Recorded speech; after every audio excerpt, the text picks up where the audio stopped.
کہتا ہے میں نے سندھ سے پولیس منگوا لی ہے، گھبرا تو نہیں جاؤ گے؟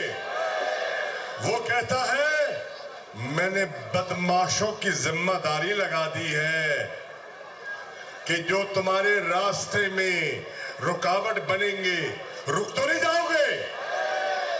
تو پھر جب یہ قاتلانہ حملہ ہوتا ہے وزیر آباد میں تو عمران خان فیصلہ کرتے ہیں ہم رک جائیں یا چلتے چلے جائیں۔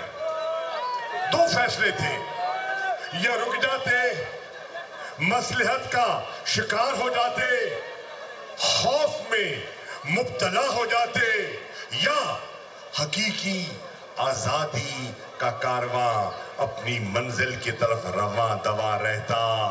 عمران خان نے فیصلہ کر دیا کہ میرا قافلہ رکے گا نہیں، جب تک منزل نہیں پائیں گے منزل کی طرف بڑھتے چلے جائیں گے۔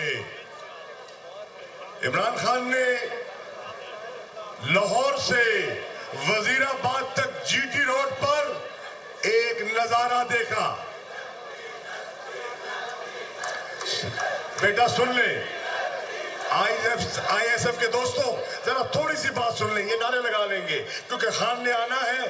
میں چند باتیں خان کے آنے سے پہلے آپ کو سمجھانا چاہتا ہوں۔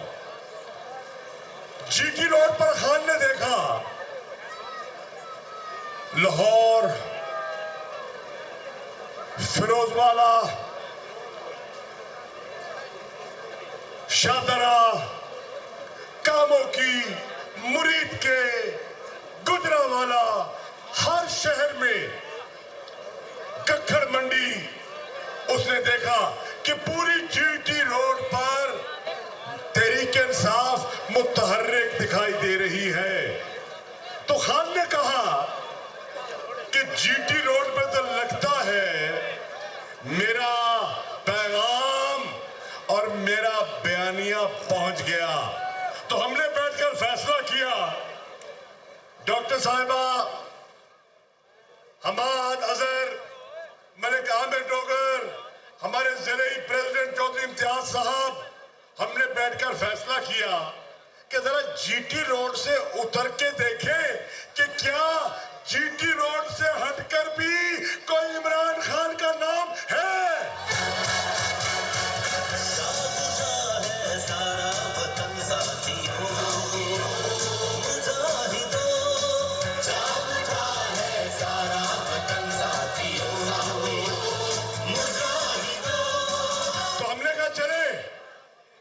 منڈی کا رخ کرتے ہیں۔ یار گل سنو، انج نہیں، اگر نعرہ لانا ہے تو سردہ لاؤ یا چپ ہو جاؤ۔ اگر نعرہ لانا ہے وزیر اعظم دا تو پھر لاؤ وزیر اعظم، وزیر اعظم۔ اب عمران خان کہتے ہیں کہ میرا پیغام منڈی پہنچا کہ نہیں پہنچا؟ منڈی والوں، کہ آج شام کو جب میری خان سے بات ہو میں آپ کی اجازت سے خان کو پیغام دے دوں کہ منڈی تیار ہے، اور منڈی کے لوگ، منڈی بہاؤدین کے لوگ رانا ثناء اللہ کے خوف میں نہیں آئیں گے۔ تو پھر اسلام آباد پہنچو گے، پہنچو گے؟ تم میں سے جو پہنچے گا وہ میری طرف دیکھے، اور جس کا ارادہ نہیں ہے وہ منہ اس طرف کر لے۔ کون پہنچے گا؟ کون پہنچے گا؟ سب پہنچو گے۔